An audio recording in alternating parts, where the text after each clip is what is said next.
ಎಲ್ಲರೂ ಹೇಗಿದ್ದೀರಾ? ಬನ್ನಿ ಇವತ್ತು ಸಿಂಪಲ್ಲಾಗಿ ಜೀರಾ ರೈಸ್ ಮಾಡೋದು ಹೇಗೆ ಅಂತ ನೋಡ್ಕೊಂಬರೋಣ. ಇದು ತುಂಬ ರುಚಿಯಾಗಿರುತ್ತೆ, ಬೇಗ ಕೂಡ ಆಗುತ್ತೆ. ಬನ್ನಿ ಈಗ ಅದಕ್ಕೆ ಏನೇನು ಬೇಕು ಅಂತ ನೋಡ್ಕೊಂಬರೋಣ. ಇನ್ನು ಯಾರೆಲ್ಲ ನನ್ನ ಚಾನಲ್ ಸಬ್ಸ್ಕ್ರೈಬ್ ಮಾಡ್ಕೊಂಡಿಲ್ಲ ಮರಿದೆ ಸಬ್ಸ್ಕ್ರೈಬ್ ಮಾಡ್ಕೊಳ್ಳಿ, ಹಾಗೆ ಒಂದು ಲೈಕ್ ಕೊಡೋದನ್ನು ಖಂಡಿತ ಮರಿಬೇಡಿ. ಬನ್ನಿ ಈಗ ನೋಡಿ ಬೇಕಾಗಿರೋ ಪದಾರ್ಥಗಳೆಲ್ಲಿದೆ. ಉಪ್ಪು, ಜೀರಿಗೆ, ಮೆಣಸು ಎರಡನ್ನೂ ಅರ್ಧಂಬರ್ಧ ಜಜ್ಜಿ ಇಟ್ಕೊಂಡಿದ್ದೀನಿ. 1 ಸ್ಪೂನ್ ಜೀರಿಗೆ, ಅರ್ಧ ಸ್ಪೂನು ಮೆಣಸು ತೊಗೊಂಡಿದ್ದೀನಿ. ಹಾಗೆ ಖಾರಕ್ಕೆ ಬೇಕಾದಷ್ಟು ಹಸಿಮೆಣಸಿನ್ಕಾಯಿ, ಶುಂಠಿನ ಸಣ್ಣದಾಗಿ ಕಟ್ ಮಾಡಿ ಇಟ್ಟಿದ್ದೀನಿ. ಹಾಗೆ ಬೆಳ್ಳುಳ್ಳಿನ ಕೂಡ ಅರ್ಧಂಬರ್ಧ ಜಜ್ಜಿ ಇಟ್ಕೊಂಡಿದ್ದೀನಿ. ಒಂದು 10 ರೂಪಾಯಿ ಬೆಳ್ಳುಳ್ಳಿ ತೊಗೊಂಡಿದ್ದೀನಿ. ಹಾಗೆ ಕರಿಬೇವು ಮತ್ತು ಒಂದು ಅರ್ಧ ಹೋಳು ನಿಂಬೆಹಣ್ಣು. ಕೊತ್ತಂಬರಿ ಸೊಪ್ಪು ಸ್ವಲ್ಪ ಹೆಚ್ಚಿಗೆ ತೊಗೊಂಡಿದ್ದೀನಿ, ಕೊತ್ತಂಬರಿ ಸೊಪ್ಪು. ಬನ್ನಿ ಈಗ ಹೇಗೆ ಮಾಡೋದು ಅಂತ ನೋಡ್ಕೊಂಬರೋಣ. ನೋಡಿ, ಅನ್ನ ಆಲ್ರೆಡಿ ನಾನು ಮಾಡಿ ಹಾರಕ್ಕಿಟ್ಟಿದ್ದೀನಿ.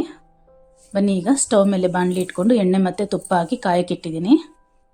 ಈಗ ಜೀರಿಗೆ ಹಾಕ್ಕೊಳ್ಳೋಣ ಒಂದು ಸ್ವಲ್ಪ. ನೋಡಿ, ಇದರಲ್ಲಿ ಅರ್ಧ ಜೀರಿಗೆ ನಾನು ಈಗ ಹಾಕ್ಕೊಳ್ತೀನಿ, ಇನ್ನರ್ಧ ಆಮೇಲೆ ಹಾಕ್ಕೊಳ್ತೀನಿ. ಜೀರಿಗೆ ಸಿಡಿದಾದ್ಮೇಲೆ ಹಸಿಮೆಣಸಿನ್ಕಾಯಿ ಹಾಕ್ಕೊಳ್ಳೋಣ. ಇದನ್ನೆಲ್ಲ ಲೋ ಫ್ಲೇಮಲ್ಲೇ ನಿಧಾನವಾಗಿ ಮಾಡ್ಕೋಬೇಕು. ನೋಡಿ, ಈಗ ಹಸಿಮೆಣಸಿನ್ಕಾಯಿ ಹಾಕಿದ್ಮೇಲೆ ಸ್ವಲ್ಪ ಉಪ್ಪು ಹಾಕ್ಕೊಳ್ಳೋಣ. ಉಪ್ಪು ಹಾಕ್ಕೊಂಡು ನೀಟಾಗಿ ಹಸಿಮೆಣಸಿನ್ಕಾಯಿ ಜೊತೆ ನೀಟಾಗಿ ಬಾಡಿಸ್ಕೊಂಡ್ರೆ ಅದು ತುಂಬಾ ರುಚಿಯಾಗಿರುತ್ತೆ. ಖಾರ ಕೂಡ ಕಮ್ಮಿ ಆಗುತ್ತೆ. ಊಟದ ಜೊತೆ ತಿನ್ನುವಾಗ, ಅನ್ನದ ಜೊತೆ ನಾವು ಊಟ ತಿಂತೀವಲ್ಲ, ಆಗ ತಿನ್ನೋಕ್ಕೆ ತುಂಬಾ ರುಚಿಯಾಗಿರುತ್ತೆ ಇದು. ಯಾರಿಗೆಲ್ಲ ಖಾರ ಇಷ್ಟ ಆಗುತ್ತೆ ಅವ್ರಿಗೆ ಈ ಫ್ಲೇವರ್ ತುಂಬ ಇಷ್ಟ ಆಗುತ್ತೆ. ಮರಿದೇ ಇದನ್ನು ಉಪ್ಪಲ್ಲಿ ಚೆನ್ನಾಗಿ ಬಾಡಿಸ್ಕೋಬೇಕಾಗತ್ತೆ. ಇದೆಲ್ಲ ಚೆನ್ನಾಗಿ ಬಾಡಾದ್ಮೇಲೆ ಕಲರೇ ಚೇಂಜ್ ಆಗಬೇಕು, ಹಸಿಮೆಣಸಿನ್ಕಾಯಿ ಆ ರೀತಿ ಬಾಡಿಸ್ಕೋಬೇಕು. ಈಗ ಇದು ಬಾಡಾದ್ಮೇಲೆ ಹಚ್ಚಿರೋಂಥ ಶುಂಠಿ ಹಾಗೆ ಬೆಳ್ಳುಳ್ಳಿ ಎಲ್ಲವೂ ಗೋಲ್ಡನ್ ಬ್ರೌನ್ ಬರೋವರೆಗೂ ಹುರ್ಕೋಬೇಕಾಗತ್ತೆ ಚೆನ್ನಾಗಿ.